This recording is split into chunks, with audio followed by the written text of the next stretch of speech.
Hi,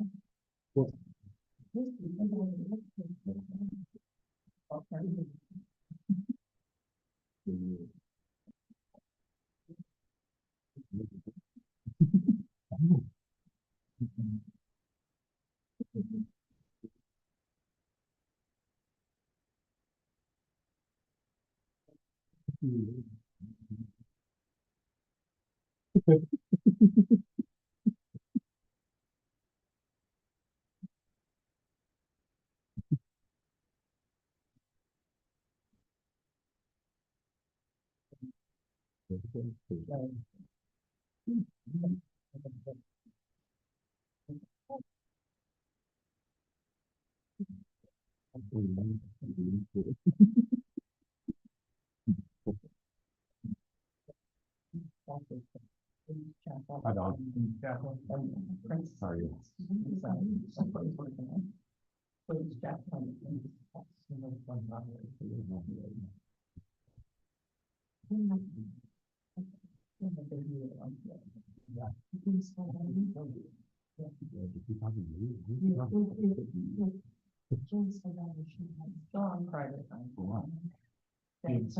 I'll call meeting to order. If you can join me in the pledge of allegiance.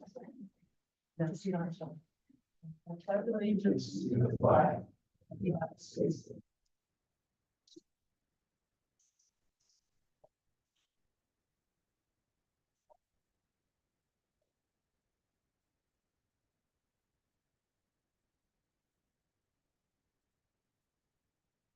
Under proclamation, so we'll go straight to public comments. Angie, thank you. Good evening, I'm not Julie Perkins, followed by prior with Rainbow Communications. Just wanted to come tonight to give you all an update of where we are on the fiber cutover. We're pretty proud of the progress that's happened in the last 6 months. We have just a little over 95% of all residential homes cut over. So what that translates into in the last 6 months, we've transitioned right at 1,000 the households over to fiber to the home. So we're pretty excited about that. So we're kind of just finishing up on some of the residential part of it. 25 will basically be in, as far as the main construction is completely done, the electronics are, most of those are obviously installed. The main hardware is. What we'll be working on in 25 will be the multiple dwelling units. So your nursing homes, apartment complexes, places like that that needed to have some rewiring done. We'll spend a year getting those residents the cut over that are in those type of establishments. The businesses are already on a fiber gig internet in late 25 to 26. Then we'll start working on transitioning all of the businesses over into the 10 gig network.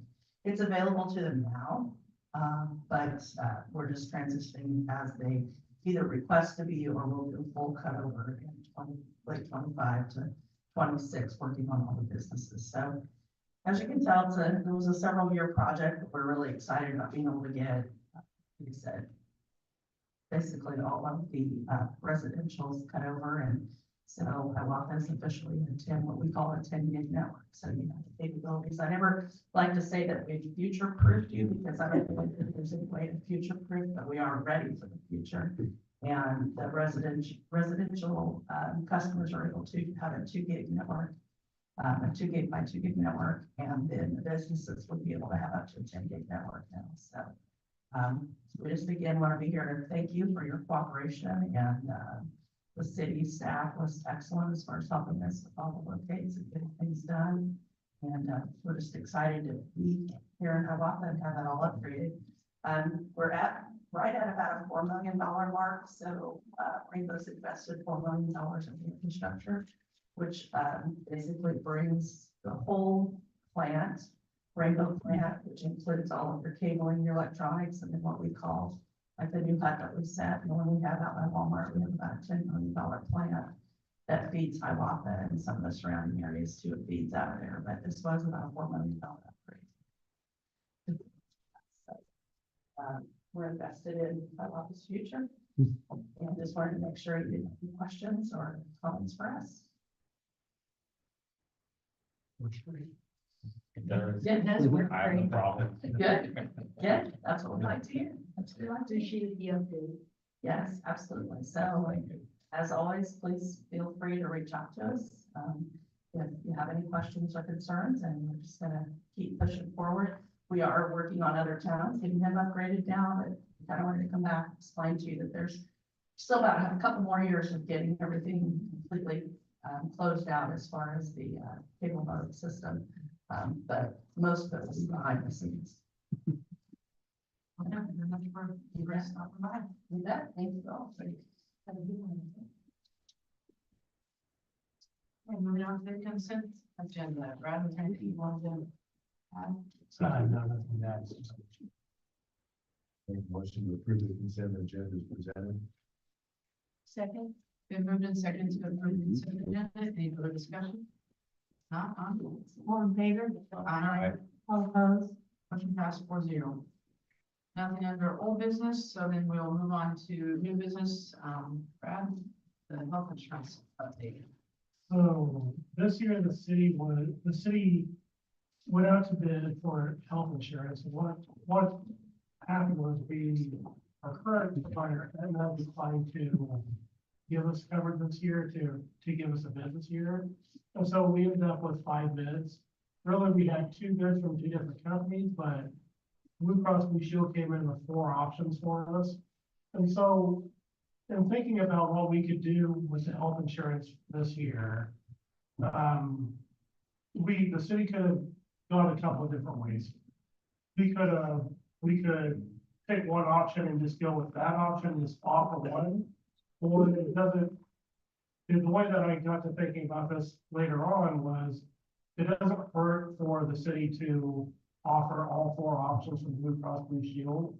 But in that scenario, what we would have to do as a city is set a baseline on what the city will cover. And so what I have is on option, let me get to it real quick.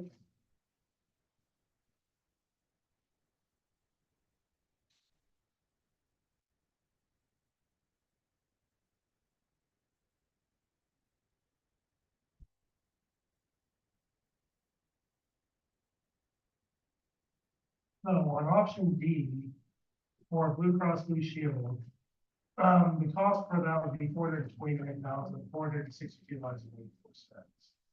And so the options go up from there. Really what we're looking at here is we need to pick a plan that we set our baseline out. Currently, we cover 100% of the employee and 74.5% of the dependent coverage. And so what this would do is we would set our our baseline option.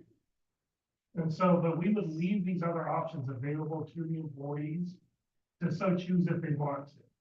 And what they would do in that situation was they would have to make up any of the premium that's left after that.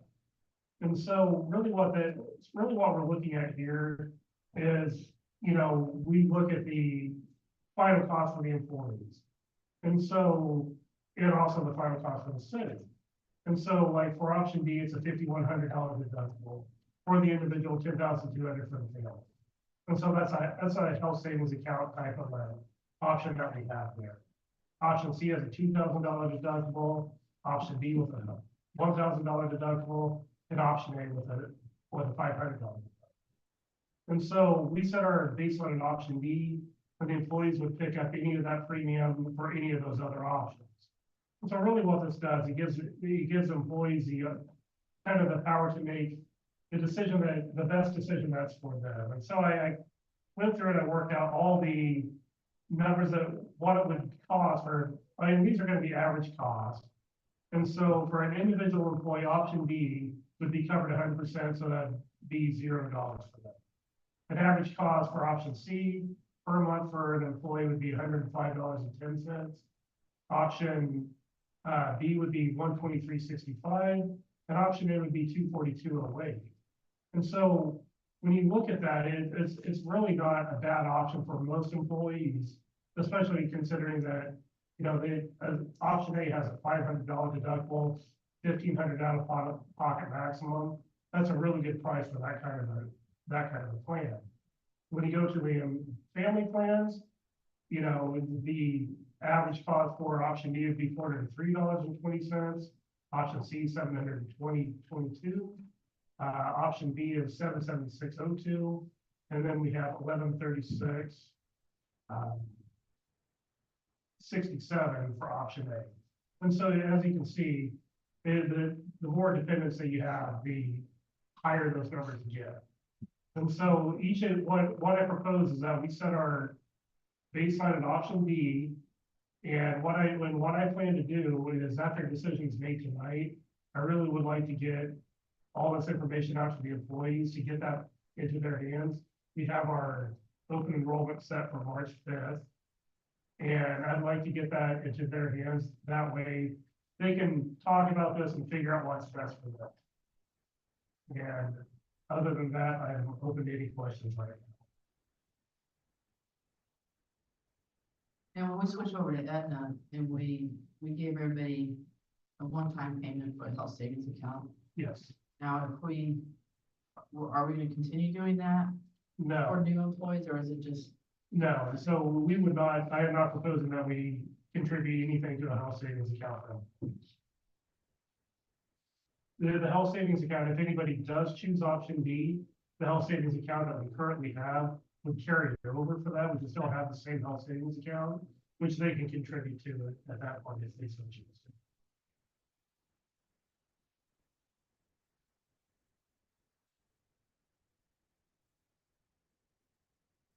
Well, I like that the employees have options. No one's gonna like to pay more, but at least. And I would like to point out for everybody else here that we did have one other option from United Health. They came in at a right around, it was the highest option, very similar to, that was around $590,000. So it was very expensive.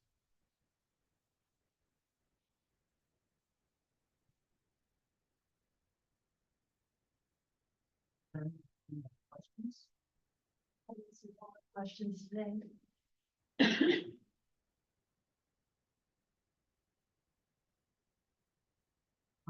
I would entertain a motion. You need two separate motions for, division in the dental, or just one motion? I think just one motion would be fine. Okay. And I'd like to make a motion to approve the quad option from Blue Cross Blue Shield Kansas, with the city setting the baseline at option D for health coverage to begin on April 1st, 2025, and approve renewal of the dental coverage from Blue Cross Blue Shield and vision coverage through VSP for April 1st, 2025. Second that. Been moved and seconded to approve the quad option from Blue Cross Blue Shield. Any further discussion? Not done. All in favor? Aye. Aye. All opposed? Motion passed 4-0. Thank you, Brad. That was a lot to get through. It's a lot. It was a good process this year. We had, you know, a lot of people involved with the process, and I think it. No, it's done. For now. Okay, moving on to Evans Well Pump. Don, ready? Are you feeling better? I don't have a fever, I just feel like just a washcloth. For a week, there's just no energy, but I'm all right. This was put together, Ryan Smith, did a very good job putting this together. And he couldn't be here, tonight, excuse me. Every year we have sergeant drilling, come test our wells and high surface pumps. The test results this year shows that Evans well pump efficiency is at 51%. That has dramatically went down from last year. Any well pump that is under 60%, they advise pulling it and looking at it before there are more extreme repairs needed. Evans is the heart of the water system. It pumps the most water through our water system. It pumps the most water through our water system. We need to fix the problem as it has before bigger problems in the long run at the well. You'd want to plan, you would want a planned shutdown of the well instead of an emergency situation when it stopped pumping altogether and have to have a company come fix it. Sergeant Drilling said they could be here within 2 weeks, which is good because they have a busy schedule and we need Evans well fixed before spring season.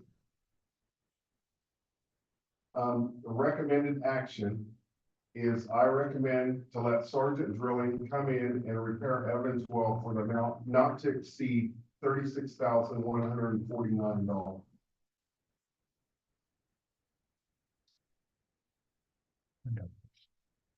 I'm not a pump expert, but on the sheet from the well people, they've got a price to repair the bowl, the 5-stage bowl that we have now. But then they give a cost for a brand new 4-stage bowl.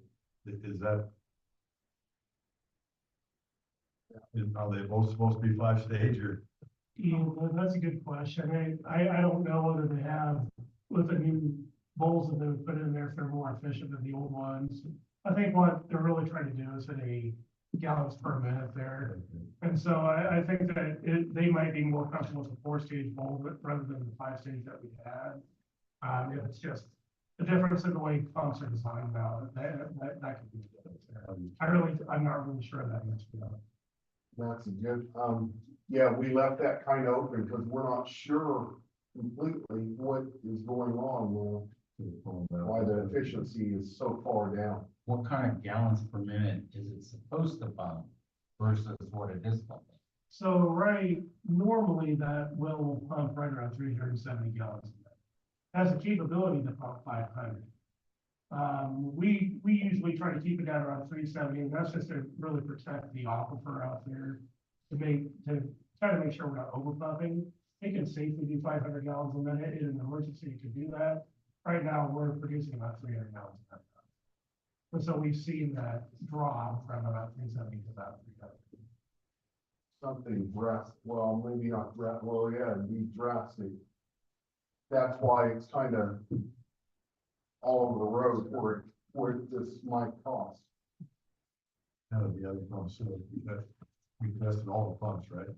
We tested all the pumps, and so really what we're looking at here is Hansberry well pump looks good. They came back, the report came back on it fine. Of course, our high service pumps at the new water plant, they all came back fine. Canals well has a similar problem to Evans well. It's something that bears watching. The efficiency has gone down below 60% as well. Evans well is our most important pump that we have at this time. I like to get that one pulled, see what's wrong with it, get it repaired, and then see where we're at budget wise, and see how we need to move forward with Canals well at that time. I think that's a good course of action. I think that Canals well very well could wait until 2026 to be repaired. If we come in at the 13,000, right around 13,000, that they have for the repair estimate, I think that it also could be a good chance that we could do that this year too.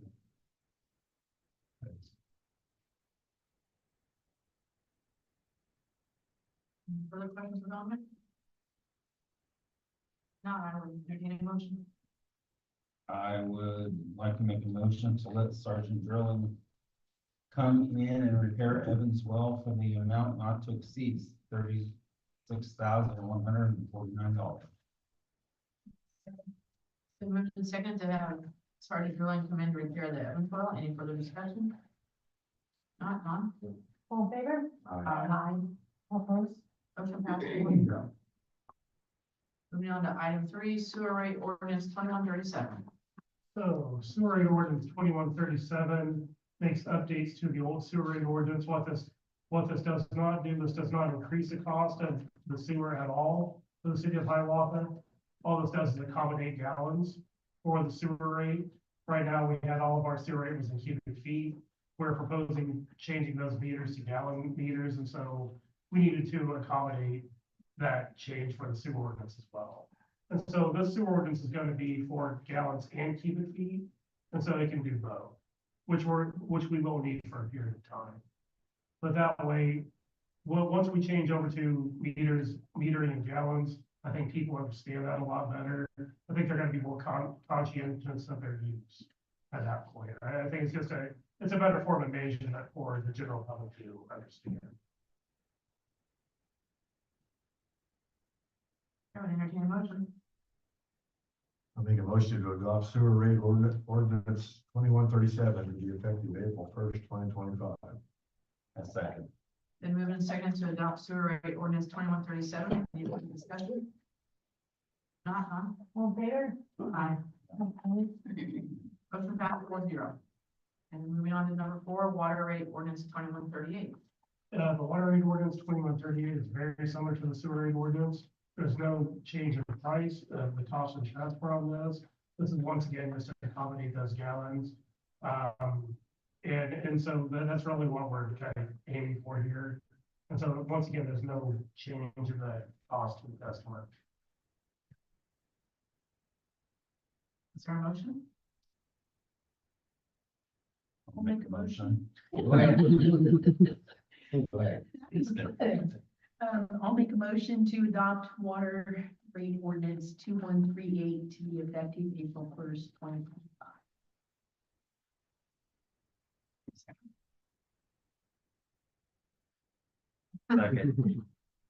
Then moving and second to approve water rate ordinance 2138. Any further discussion? None, none. All in favor? Aye. Aye. Opposed? Motion passed 4-0. Moving on to item 5, updated Hiawatha baseball and softball club lease. All right, Brian, would you like to speak briefly? Yeah, I will. I guess I'll just thank you all, like we've done before, for supporting our project. We know a large financial donation or something like that is not feasible for our city, but just the mere support and the work that Brad and you commissioners have done to put together a lease to really take care of some finances in a different way. It's a big deal. So we're excited about moving forward on this project. We had goals of breaking ground March 1st. I don't know if that's quite going to happen, not from a funding or financial perspective, but from a weather kind of deal. We'll kind of see how that goes. But hopefully here soon, you guys will see a groundbreaking ceremony, which you'll all be invited to and probably coordinated with. And we're excited to get this thing done and have kids play on it, March 1st of next year. So with that being said, I'll let Brad talk about the new lease. Yeah, so with this new lease for the Hiawatha Baseball and Softball Club, this is gonna be for the softball field. This is gonna be not an update to the existing lease that they have in the Robinson Center. This will be a new lease altogether. And what they had asked on December 9th, they had made a presentation. And at that time, the commission had agreed to waive all permit fees. With all permit fees, and I think we agreed to help with the installation of the water line at that time as well. And so this has been on our agenda for a while to get this lease together. And what they're asking for here is for us to cover the cost to cover the water for the irrigation, not to charge for that water for the irrigation of the fields, and to cover the electric cost of the lines for that field as well. And so having this as the public nature of this, the way this field is going to be operated, I know I feel comfortable. The amount of water that they're going to be using is going to be a terrible amount of water. The electric costs, the lights are going to be LED. I don't see that the electric costs are going to cost us all that much. For no more than the high school is going to be playing there. We're going to have some rec league ball there as well. So this field will be well utilized by the public. And so I feel comfortable, proposing this lease to the commission for their consideration, and I'm open to any questions. It says, installation of necessary irrigation lines. And that's just going to be the service going back. We did that for the Robinson Center as well. We actually installed our line almost all the way to the building. And so we're not going to install the lines on the field, but we're going to take a 2-inch water line to a place where they can branch off from it.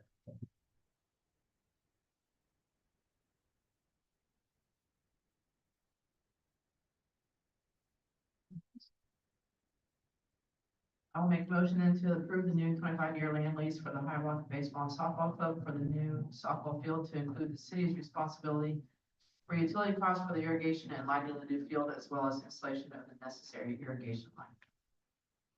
Second.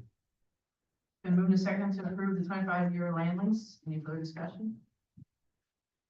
All I can say, Ryan, is I continue being impressed how much dedication all of you involved have with raising this money. I didn't think we were ever going to use that building built, and you guys have done that. And now you're well onto the softball diamond. So kudos to you and everybody who's been a part of We have a that. board that's committed. It's probably the most labor-intensive board we have in this town, but we got the board made for it, so we're here for the long haul, so I appreciate that. It's exciting. Yeah, So, it is very exciting. okay, Don? All in favor? Aye. All opposed? Motion passed 4-0. Thank you, Ryan. Yeah, thanks. Okay, moving on to item 6, Country Club VFD, Bruce.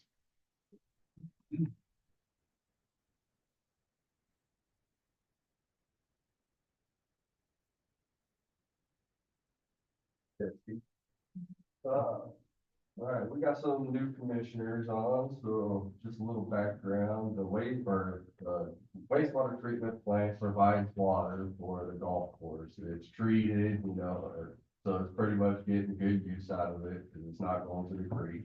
But right now, we take care of, the equipment and stuff, and there's a clay valve that is a pain. It causes all kinds of problems. We get the pump presses 150 PSI, and when it does, it comes on and it goes straight to 150 PSI. So I'm asking for a VFD that will kind of slowly ramp it up instead of blowing heads and everything. So, and that'd be good on our end and the country club side, because they replace a lot of water lines. Or not water lines, but sprinkler heads and stuff like that. Recommend Andy Halbert from Halbert Technologies to do the VFD for a price of $16,982. And he's done a lot of work in the past under Drill Well LLC. So,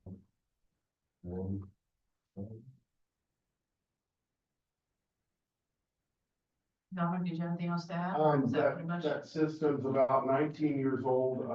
I've called numerous companies over the past 4 or 5 years to fix the clay valve itself. This will completely get rid of that. And then, like Bruce said, it won't slam on. It'll ramp up slow. That variable frequency drive, it ramps very slow, much slower than just slamming on. And then they're breaking heads. This has been going on, like I said, that's 19 years old down there. And this has been what we've wanted to do for a long time. And usually after every year startup time, sometimes we gotta call NWI because it seized shut, and it's hard to get primed after that. The last few years, we've called to get it, once it sets on winter, that clay valve's froze in there.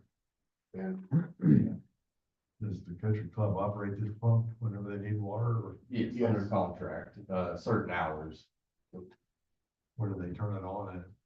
at the country club building, or we got a building at the south plant they got access to. All right. I guess that does lend to the discussion is the country club. I mean, at what point do we ask them to help with this, or?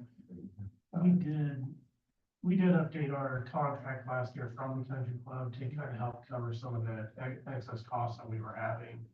I know the goal of that enhanced country club contract was to make sure that the city of Hiawatha is not losing money on this venture. I mean, this is not something that we're really in it to make money off of. We're really trying to break even on that. So what I did last year is I went through and kind of tried to calculate some of what these costs were. And with that comes some of the labor costs that go with, our guys having to be out there and working on this equipment. And so we did raise the, cost for the country club modestly last year. It went from a $4,000 a year contract to a $6,000 a year contract. And so we have, and that contract is always up for review. We can always raise those costs as time goes on, just to make sure we're not losing money on these types of things. We buy the chlorine and they pay us back as far as I know. Yeah, that's correct. I would entertain a motion. Motion to. Figure out which one is best for us to read here. Recommend that, Albert Technologies purchase and install a new fuel weight volt 85 amp VFD at the country club, which includes street plumbing and whatever it takes, I guess, for an amount of $16,982. The VFD will be installed outside the building due to the chlorine pump being inside the building. Make sure they put a seal on any conduits. Yes. Yeah, that's what he had said, he didn't wanna put that VFD nowhere close to Yeah, all or this stuff. the killer. This stuff I don't know, so I think you all know that.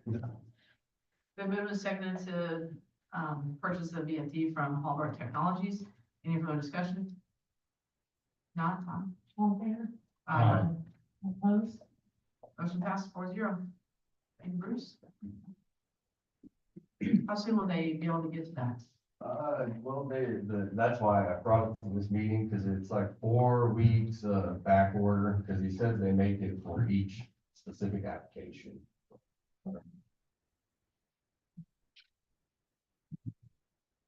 Then moving on to communications.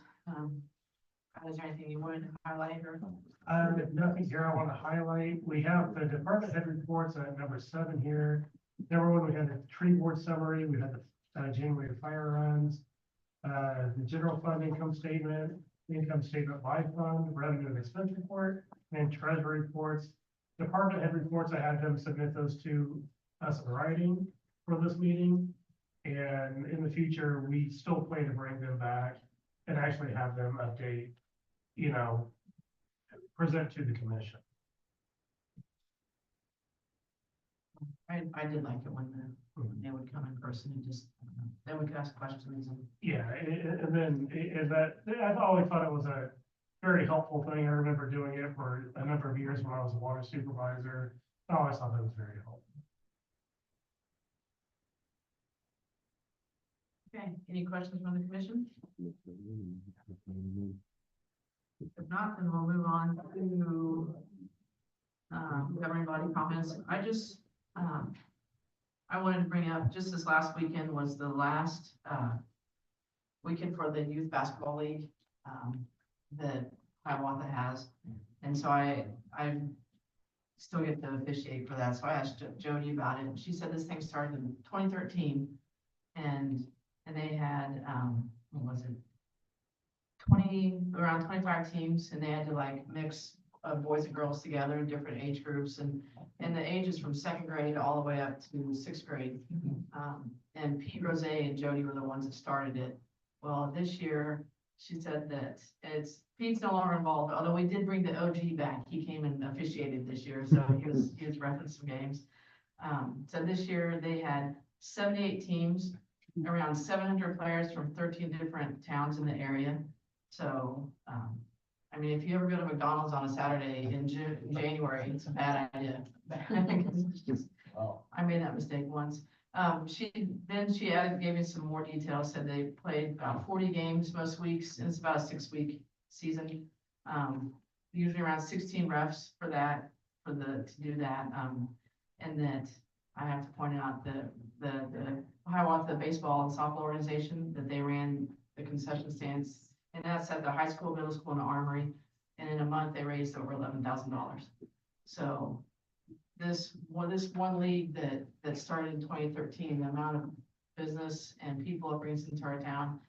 I should have probably had Jody come and just recognize her for that, but it's quite the quite the deal. So like I said, I just wanted to point that out. I mean, for good things. It's a big So, deal for the town. It It's is. a big deal for the creamery. And, well, yeah, you always have your signs out, who's best after basketball.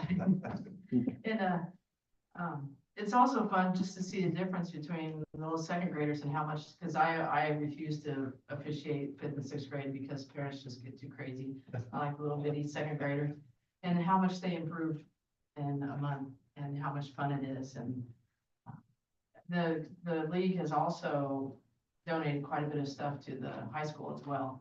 They didn't this year because of some different, or I don't know if they're going to, but there are some different changes on things, but there's been quite a bit that they've done for the Hiawatha School District too, so. Anyway, we just want to keep that thing going, so. That's all I have. Dave? I don't have any for this evening. Tom? I don't have anything. Laura? I'd like to mention the 2024 tree board, report that we got. And I just want to thank everybody who's on the tree board. According to their summary, they've planted 7 trees. They've had 53 volunteer hours, which have included meetings, tree plantings, installing mulch mats.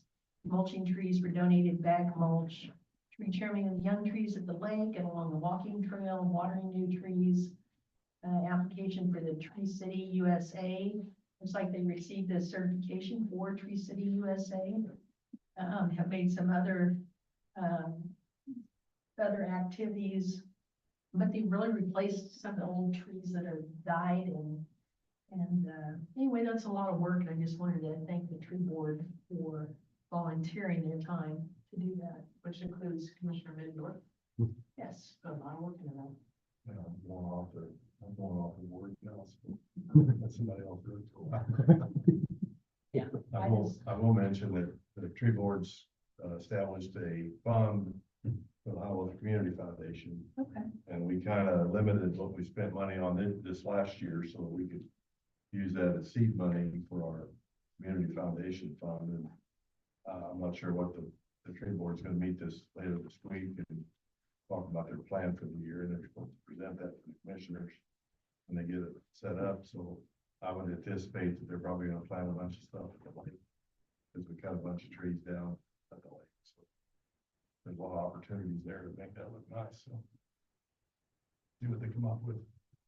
Well, I definitely appreciate everything the tree board does. Just wanted to mention that. I'll make a motion to adjourn. Okay. Move a second. Don? All in favor? Aye. All